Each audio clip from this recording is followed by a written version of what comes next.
करुणा नहीं, बंदरों के लिए करुणा, भालुओं के लिए करुणा, पक्षी के लिए करुणा। हाथी ने पुकारा था, नाम सुना होगा आपने, गजेंद्र नाम का एक हाथी था, पांव पकड़ लिया था मगर ने, बुलाया उस हाथी ने, दौड़ पड़े भगवान। ये भगवान सब पर करुणा करते हैं, सिर्फ मनुष्यों की नहीं सुनते। चींटी भी पुकारे ना अपने भाव से तो परमात्मा के कानों तक चींटी के शब्द भी पहुंच जाते हैं कि कोई चींटी मुझे पुकार रही है, कोई पुकार रहा है ना। भगवान ऐसे हैं, भगवान का सॉफ्टवेयर ऐसा है कि कोई भी पुकारता है सुनाई पड़ जाता है। चींटी है, हाथी है, सबको देख रहे हैं।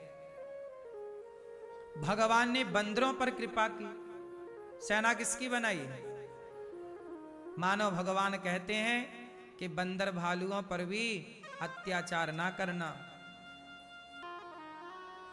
जाम्बवंत जी भालू के रूप में है, वृक्षराज रीछ, राम जी ने उन्हें भी अपना सलाहकार बनाया, उनसे भी सलाह ली। राम जी समाज को यह मैसेज देना चाहते हैं भगवान कि सबसे दया का भाव रखो। राम इतने बड़े राजा हैं, लेकिन शबरी के द्वार पर गए राम जी, गए कि नहीं? सबरी से मिले, सबरी के बेर खाए। ये क्या संकेत है राम जी का सबरी के घर जाना, जूठे बेर खाना? राम जी के जब थे ना, तो राम जानते थे कि आने वाले समय पर लोग ऊंच नीच रखेंगे, छुआछूत रखेंगे, बड़ा छोटा रखेंगे। तो भगवान ने पहले ही कहा कि देखो, मैं जब बड़ा छोटा ऊंच नीच नहीं रखता, मैं इस को नहीं मानता, तो ये सिद्धांत आप लोग आगे ना बढ़ाना। अच्छो, राम ने क्या किया है? यही तो किया है, सबको गले लगाया और गलत लोगों को मारा है, रावण जैसे पापियों को। जो राम ने किया है, एक बार गहराई से राम को देखो। राम के मंदिर जाके केवल राम के चरणों में माला चढ़ा देने से, पुष्प चढ़ा देने से आपका कल्याण ना होगा। राम के आदर्शों पर चलना पड़ेगा। राम राम जपने से क्या होगा? जपो, हम ये नहीं कहते कि जपना नहीं चाहिए, जपो। भीतर राम है वही बाहर के राम को देख पाएगा, भीतर ही राम नहीं है तो बाहर काहे का राम? इसलिए लोग गलत दिशा पर चले गए। मेरी मां, भक्ति के नाम पर लोग ना भटक गए, भक्ति के नाम से लोग भटक गए। उन्हें लगा कि बस राम राम चिल्लाना ही भक्ति हो गई, जाना समझा कुछ नहीं, राम के आदर्शों को माना कुछ नहीं, राम की तरह चले नहीं, राम की तरह काम किए नहीं, घटिया तोड़ रहे हैं, राम राम जप रहे हैं। भैया, राम ने कब कहा कि तुम पड़े रहो? राम ने कहा है, कर्म प्रधान विश्व करी राखा, जो जस करहि सो तस फल चाखा। काम करो, गीता में भी लिखा है, कर्मण्येवाधिकारस्ते मां फलेषु कदाचन। तू कर्म कर। जब तुम्हारा सगा भाई जो तुमसे कम पढ़ा लिखा था, रावण ज्यादा पढ़ा लिखा था कि विभीषण? बोलो, रावण ज्यादा विद्वान था। तुम्हारा कम पढ़ा लिखा भाई जान गया कि ये बाली को मार दिया राम ने, राम का डंका बज गया, राम ने बाली को मारा। बाली को कौन मार सकता है? सामान्य। बाली ने स्वीकार किया कि ये भगवान है, रावण ने भी स्वीकार किया कि ये भगवान है। खर दूषण सब मोहि बलवंता, तिन्हीं को मारे बिनु भगवंता। रावण को भी लगा ये भगवान है। जब मान गए, तुम जान गए, तो चरणों में काहे ना गिर पड़े? दूसरा पक्ष ये रावण का हो सकता है कि मैं कल्याण करना चाहता था लंका वासियों का। ठीक है, कल्याण करने के और भी साधन थे, सीता को चुराना ही साधन नहीं था। रावण गया, आंखों से फिसल गया रावण। अब जब आंखों से फिसला, देखा बहुत सुंदर है, तो रावण का मन हुआ कि ले चलूं लंका। तो रावण ने सीता मां को स्पर्श किया, पकड़ा ना, पकड़ के चढ़ाया और ले गया। तो रावण ने सीता मां को उठाया, ले गया। मतलब रावण ने अपनी रावण किससे हारा? उत्तर दो, रावण किससे हारा? किससे हारा? रावण राम से बाद में हारा। और रावण राम से क्या हारा? रावण तो अपने इंद्रियों से, अपने आप से हार गया। हाँ। इसलिए मैं कहता हूं, किसी से जीतो ना जीतो, अपने आप से तो जीतो कम से कम। अपने अब ये 2024 जा रहा है और क्या आ रहा है? तो आप 2024 की विदाई भगवान की कथा के साथ कर रहे हैं, तो आपके नया वर्ष भी भगवान की कृपा। और ए लाल भाई, क्या चमकाए जा रहा छोरा? लेजर मारे जा रहा है।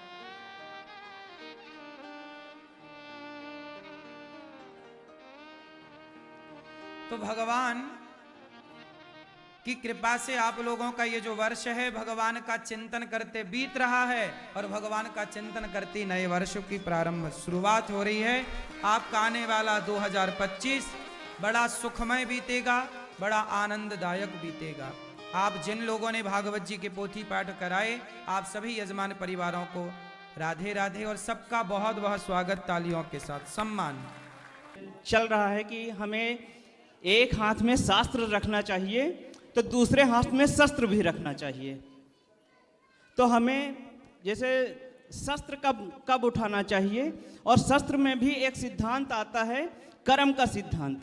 जैसे कर्म का सिद्धांत ये कहता है कि अगर आज कोई मुझे मार रहा है, इसका मतलब मैंने उसको पूर्व जन्म में मारा था, तब वो मुझे मार रहा है। तो क्या मुझे शस्त्र उठाना चाहिए, या कर्म के सिद्धांत के आधार पर नहीं उठाना चाहिए शस्त्र? जहाँ आवश्यकता है, पिछला अगला तो ईश्वर तय करेंगे। वर्तमान में यदि आपके सामने किसी बहन बेटी की लाज लुट रही है, तो वहाँ पे उस बेटी की रक्षा करने के लिए आपको जितना प्रयास हो सके करना चाहिए। तो वहाँ कर्म का सिद्धांत नहीं देखा जाएगा, वहाँ पे वर्तमान को देखा जाएगा। भगवान कृष्ण ने यही तो कहा कि अर्जुन तू इन कौरवों को मार, इन कौरवों को मारना ही तेरा धर्म है, कौरवों को मारना ही मेरा धर्म है। अर्जुन तुम्हारा धर्म है, धर्म है, युद्ध लड़। देखिए, हम सब योद्धा हैं। हमारे राम जी के हाथ में धनुष बाण क्यों है? दुर्गा जी के हाथ में तलवार और चक्र क्यों है? शंकर जी के हाथ में त्रिशूल क्यों है? कन्हैया ने बांसुरी ली तो थी, लेकिन बांसुरी से दुनिया समझी नहीं, तो बांसुरी रख के चक्र उठाना ही पड़ा। जब भगवान को चक्र उठाना पड़ा, तो फिर आपको शास्त्र शस्त्र दोनों का ज्ञान रखना ही पड़ेगा, तब आपका गुजारा होगा। तो क्या हम अपने अधिकारों की रक्षा के लिए या किसी और की अधिकारों की रक्षा के लिए शस्त्र उठा सकते हैं? देखो, कानून तो इजाज़त नहीं देता कि शस्त्र उठाइए, लेकिन फिर भी आप अपनी बेटियों को आत्मरक्षा सिखाइए। बेटों को शिवाजी बनाओ, बेटियों को झांसी की रानी। आत्मरक्षा सिखाओ। आप किसी को आज मार देंगे तो आप पे केस हो जाएगा और आप जेल चले जाएंगे। नहीं महाराज जी, फिर कर्म का सिद्धांत कहाँ क्या रहेगा? वो अलग विषय, अभी कर्म पर ना उलझो। कर्म यही है, आपके सामने जैसे हमारी सेना है, आतंकवादी आए ना, तो सेना का कर्म ही है उसे गोली मारना। वो सेना ये नहीं देखेगी कि सैनिक के हमने पिछला अगला इससे क्या संबंध है। गुरु जी के चरण प्रणाम जी। मैं ये कहता हूँ, सर्दी होती तो सबको लगती, गर्मी सबको। एक कॉलोनी में 10 लोग रहते हैं, हिंदू, मुसलमान, सिख, ईसाई, पंजाबी, गुजराती, मराठी, तमिलनाडु वाले, और सबके एक एक बेटा है, और सब मिलजुल के रहते हैं। सबकी एक ही दिन शादी हुई, और भगवान की कृपा से एक ही दिन सबके लड़के पैदा हुए, सुबह 8 बजे शाम के 4 बजे तक। तो हिंदू वाले जो थे, वे पंडित जी के पास गए कि पंडित जी हमारे नाती के गिरह देखना। तो उन्हें कै बजे हुआ पैदा? उन्हें 8:30 बजे। उन्हें अरे आज 6:25 से शाम के 6:25 तक अश्विनी नक्षत्र, तो मूल पड़े हैं, मूल तो 27 दिन को उतराने पड़ेंगे। तो उनने 27 दिन के मूल उतराए, जैसे भी हुआ। अब और लोगों ने मूल क्यों नहीं उतराए? उन्हें कोई असर ही नहीं हुआ। अगर गर्मी है तो गर्मी सबको लगेगी, सर्दी सर्दी, तो उन लोगों पर क्यों नहीं हुआ असर मूल का? हमारा ये प्रश्न है, इसका उत्तर किसी ने सही नहीं बताया हमें। ऐसा है, हम्म, हम लोग ही गया जी जाके मरे हुए बाप का, मरे हुए दादा का पिंडदान करते हैं। मुसलमान तो नहीं करता, हाँ, नहीं करता ना। हम लोग ही गाय को माता कहते हैं, मुसलमान तो माता नहीं कहता। हम ही गाय को, गंगा को माता कहते हैं, मुसलमान तो नहीं कहता। हम लोग ही तुलसी को माता कहते हैं, वो तुलसी को माता तो नहीं कहते। ये देखो अपनी अपनी मान्यताएं हैं। हाँ, तो उन पे जो तो रहना नहीं पड़ा। मान्यताएं पूर्वजों से चली आ रही हैं, वही सनातन की जो मान्यता है वही मान्यता सत्य है। अब सत्य को कोई ना माने तो आप ये, सत्य को मानने वाला एक है, ना मानने वाले 20 हैं। हाँ, तो आप ये सोचते होंगे यार ये 20 तो मान नहीं रहे हैं, तो हो सकता है कि इनका झूठ ही सत्य हो। तो कई बार आपको झूठ भी सत्य सा लगता है, जबकि आप भले एक हैं। पूरी दुनिया में सबसे कम आबादी हिंदुओं की है, लेकिन वो हिंदू अपनी संस्कृति को, मरे हुए बाप को, जिसने ताजमहल बनाया था उसका नाम क्या था? शाहजहां। शाहजहां का नाम है, बनवाया तो मान सिंह ने है। शाहजहां ने जब अपने बेटे को राजा बनाया, तो जब राजा बना तो उसने इतना अत्याचार बाप पर किया कि बाप को ही जेल में डाल दिया। जब जेल में डाला तो औरंगजेब ने उसको 1 गिलास पानी देता दिन भर में, उसका एक नियम था, इतना ही पानी दूंगा। तो बाप बोला कि प्यास लगी है, गर्मी, थोड़ा बेटा पानी तो दे दे, पेट भर, चल तू रोटी नहीं देता। जेब ने ये बात कही थी, वो शाहजहां ने ये बात कही कि तुमसे अच्छे तो वो हिंदू हैं, तुम जिंदा बाप को पानी पेट भर नहीं देते, वो हिंदू हैं कि मरे हुए बाप को पानी देते हैं, मरे हुए बाप का सही बोला। श्राद्ध करते हैं। तो ये बात शाहजहां को बोलनी पड़ी ना। हाँ तो जी, हमारी मालूम। संस्कृति श्रेष्ठ है ना। तो हम लोग, अच्छा ये बताओ, पुराणों में लिखा है पृथ्वी गोल होती है, और बाकी लोगों के यहाँ लिखा है पृथ्वी चपटी होती है। फिर अब साइंस ने प्रूव किया ना कि पृथ्वी गोल है। हमारे यहाँ जो लिखा है वही विज्ञान ने प्रूव किया, पृथ्वी गोल। हमारे भागवत जी में एक पाठ, चैप्टर है भूगोल। तो हम जानते थे ना, इसलिए पूजा कराई हम। उन्होंने बाप को, अब कौन सा मुसलमान बाप को पिंडदान करता है? कोई नहीं करता है। नहीं। तो हमारे यहाँ तो मान्यताएं हैं ना, तब तो हम कर रहे हैं। आज विदेशी लोग आते हैं और राम राम जपते हैं। काहे जपते हैं भैया? जान गई दुनिया हिंदू सनातन संस्कृति क्या है, पूरी दुनिया गीता पढ़ने लग गई थोड़ा थोड़ा करके। अब इसलिए हम सबको चाहिए कि हम अपने धर्म का जो पालन कर रहे हैं इसे गर्व से करें कि ये हमारी सुंदरता। गुरुजी राधे राधे। जी गुरुजी, मैं नारायण कवच आपको सुनाऊंगा और उसका 4 लाइन आपको सुनाऊंगा, आप उसका मतलब बता दीजिएगा। ठीक। धौतानि गृक्तामिराचम्य सपवित्र उदमुखः कृतस्वागतकरन्यासो मन्त्राभ्यावाग्यासुचि नारायण वर्म सहस्रोभ्य। ये जब कोई भी आप पाठ करते हैं ना तो करन्यास होता है, अगन्यास होता है, हृदयाय नमः शिरसे स्वाहा, ऐसे। तो ये अगन्यास करन्यास का ये पहले बता रहे हैं विधान के, पहले इस पाठ का जाप करने के पहले ये सब करें, जी शुद्धि करें मन की। जी ठीक है, ये सब उसके लिए सूचना है। जी। जी गुरुजी, मेरा सवाल ये है कि भगवान सब कुछ करते हैं, तो जो अकाल मृत्यु होती है, ये फांसी लगाते हैं गुरुजी, वो क्या क्या बोले उसको? अरे तो भगवान थोड़ी फंदा लटकाने आते हैं गले में, जी आदमी खुद अपने से डालता फंदा। काहे डालो, काहे भगवान ने जीवन दिया तो जियो, जबरदस्ती क्यों मरना? अब कोई जान करके आग में कूद जाए जी तो इसमें क्यों कूदा आपने? जी तो आपके पास समझ थी ना कि ये गलत है। सबको पता है कि आत्महत्या करना गलत है, फिर क्यों किया आपने? किया तो उसका दंड भोगना पड़ता है। और गुरुजी, जो एक्सीडेंट में ख़त्म हो जाते हैं वो लोग, उसकी तो आती होगी, भगवान बुलाते होंगे। नहीं, एक्सीडेंट का तो दोष नहीं है, एक्सीडेंट तो एक अलग विषय हो गया। मृत्यु तो देखो होती ही है, जब होती है मृत्यु हमेशा बहाना लेके आती है, लेकिन एक्सीडेंट को आत्महत्या नहीं कहते। जी राधे राधे। राधे राधे।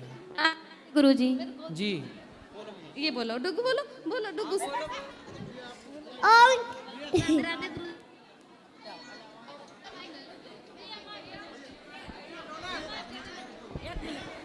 राधे राधे गुरुजी। हाँ जी। गुरुजी, मैंने ना तुलसी माला डाल रखी है गले में, तो मेरे को किसी ने ये बात बोली है कि लड़कियां तुलसी माला नहीं डालती होती, क्या गुरुजी लड़कियां तुलसी माला डाल सकती हैं? बिल्कुल डाल सकती। कौन मना कर रहा था? मुझे किसी ने बोला था, मैं जागरण में गई थी खाटू जी के, तो उधर वहाँ पे उन्होंने जो बोला था। बोले ना, हाँ जी, उनको उल्टा लटका के मिर्ची का धुआं देना। मुझे उन्होंने बोला कि तुलसी माला नहीं डालती लड़कियां, बट डालते मैंने हैं। डाल के रखी है। साल हो गया मुझे तुलसी माला डाल के रखी है पहनते हैं मैंने। तुलसी माला। ठीक। जी, ठीक। राधे राधे गुरुजी। हाँ जी। चरण स्पर्श। जी। मैं उज्जैन से हूँ, श्रीमती गिरजा पटेल। आपसे मिलने की बहुत इच्छा होती थी। आपके दर्शन के लिए मैं उज्जैन से आई हुई हूँ। अच्छा, संतोष कृष्ण त्रिपाठी जी के यहाँ रुके हैं। बताओ मेरे लिए। बस गुरुजी आपका आशीर्वाद चाहिए, आपके दर्शन के लिए आए। चलो आगे। बहुत इच्छा है श्री जी की सेवा लेने की, लेकिन मेरे पतिदेव शराब बहुत पीते हैं और शराब पी के घर में थोड़ा सा क्लेश भी करते हैं, तो इसलिए मन में थोड़ा सा संशय है। आप मार्गदर्शन कीजिए, मैं क्या नहीं, करूं? वो क्लेश करते हैं, शराब पीते हैं। आप जी। तो सेवा करो और पति को भी लाना शुरू करो धीरे धीरे वृंदावन। हम लाडली जी की सेवा ले सकते हैं? हाँ, और उनको भी धीरे धीरे कथाएं सुनवाना स्टार्ट करो। वो कथा भी सुनते हैं, वो यहाँ आए भी हैं, पर आपके पास नहीं आए हैं। धीरे धीरे वो आएंगे, कथाएं सुनेंगे तो देख लेना, धीरे धीरे उनकी शराब भी छूट जाएगी और घर का क्लेश भी भगवान की कृपा से ठीक हो जाएगा। से गुरुजी, हाँ जी, बात पूछनी थी। बोलो। मेरे मम्मी ना मतलब पिताजी बहुत दारू पीते हैं, मम्मी को मारते हैं, तो मैं मजबूरी में ना पिताजी को मारता हूँ, क्या गलत है? पिताजी को तो मारना गलत है ही। बहुत परेशान करता है तो गुरुजी। कैसे मारते हो? वैसे ही मतलब मम्मी को मारते हैं ना, इसलिए मैं मारने लगता हूँ पिता को। पिता को मारना तो पाप है, गलत है। अब इतना परेशान कर देते हैं गुरुजी, मजबूरी में हाथ उठाते हैं। तो पिताजी को शराब पीने से समझाओ, लाओ उनको, हम समझाएंगे। नहीं, वो किसी के नहीं सुनते। इतना रोज मुर्गा मछली इतना खाते हैं कि परेशान आ जाता हूँ मैं। तो आप उनको मारते हो तब भी वो नहीं सुधरते? नहीं सुधरते, मजबूरी में हाथ छोड़ना पड़ता है। क्या करे बताइए आप ही। अब मैं क्या बताऊं, बताओ। मैं कहूं कि मारो तो पाप है, मैं पाप का भागीदार बनूंगा यदि मैं कहूंगा। और यदि हम तो ये कहते हैं कि आप उनको समझाओ, सत्संग से जोड़ो, उनका जीवन सुधरे, बस यही हो सकता है। आपकी कथा रोज चला के सुनता हूँ, नहीं सुनते, कहता है मुँह में कुछ और सुनूंगा। मतलब क्या सुनना पसंद है उनको? उल्टा सीधा चीज सुनते हैं, मतलब पुराने भजन पता नहीं क्या क्या सुनते हैं। मुन्नी बदनाम हुई सुनते हैं? हाँ वही सब सुनते हैं। हैं? हाँ वही सब। बड़े अलग किस्म के पिताजी हैं आपके। और बहुत ज्यादा पीते, इतना कभी कभार सामान भी तोड़ देते हैं। चलो अब क्या करेंगे, आदमी जैसा कर रहा है तो भोग भी रहा है। क्या क्या पाप लगे गुरुजी? पाप तो लगेगा। पिता को मारना नहीं चाहिए बेटा। पिताजी यदि माँ को मारते हैं तो पिताजी को पकड़ के आप दूर कर दो माँ से। नहीं सुनते ना, गेट वेट सारे तोड़ देते हैं। तो गेट के बाहर थोड़ी देर के लिए बिठा दो उनको। गेट पे शोर करते हैं ना, मकान मालिक भी कमरा, मजबूरी में 1000 कमरा खाली कर चुके हैं। अब ये समस्या तो बड़ी जटिल है, क्या करें? अब मैं मजबूरी में मारता हूँ, क्या होगा अब? अब ना मारना बस। ठीक है जी को भी बैठो, खुश रहिए सब परिवार। बोलो। जी गुरुजी। जी जी, अब उधर दिल नहीं लगता नौकरी में, मतलब जब से आपका वीडियो देखना शुरू किया है, 1.5 साल हो गया मुझे तकरीबन, तब से बस ईश्वर ईश्वर दिखाई देता है। काम तो करना चाहिए ना भैया, काम करते हुए ईश्वर का चिंतन करना है। जी गुरुजी। हाँ, पैसे कमाओ समाज की सेवा के लिए। परिवार है, पत्नी है? जी गुरुजी। बैठो बैठो अभी। हैं? जी गुरुजी, एक तो बेटा भी है। परिवार में रहो, पत्नी के बच्चों के संग जिम्मेदारियां पूरी करो और भगवान का चिंतन करो। वृंदावन आते जाते रहो, कथाएं सुनते रहो, कर्म ना छोड़ो बेटा। कर्म छोड़ दोगे तो क्या करोगे? काम कितना मिलता है आपको वहां पर? करीब 80,000। हाँ तो अच्छा है ना, काम ना छोड़ो, कर्म तो करना ही चाहिए। नौकरी ना छोड़ो, ठीक है, साथ में बिजनेस वगैरह भी करो। गुरुजी राम राम। राम राम। गुरुजी मेरे 12th के बोर्ड्स आने वाले और मेरा पढ़ाई में मन ही नहीं लग रहा है। कहाँ लग रहा है? कोई उपाय बताओ गुरुजी, वरना मैं फेल हो जाऊंगा। कहाँ मन लग रहा है? पता नहीं, पढ़ाई में ही लग रहा, बस खेल कूद में लग रहा है। तो खेल कूद लिया करो, खेल कूदना भी जरूरी है, खेल जरूरी है, पर खेल के साथ साथ पढ़ाई बहुत जरूरी है। आपको मन नहीं लगता, लगाना पड़ेगा, तब जाके आपका भविष्य सुधरेगा, संवरेगा। ठीक है? ठीक है गुरुजी। चलो, धन्यवाद गुरुजी। खुश रहिए। राधे राधे गुरुजी। ठीक है जी। सर मैं मर्चेंट नेवी में हूँ, मैं आगे एग्ज़ाम देना चाहता हूँ। अभी मैं एक्सपीरियंस ले रहा हूँ, अगर मैं आगे दूंगा तो क्या मैं क्लियर कर पाऊंगा? आप मेहनत करेंगे तो निश्चित क्लियर होगा। ओके, राधे राधे गुरुजी, धन्यवाद। खुश रहिए, खुश रहिए, खुश रहिए। चलो, अब जिनका भी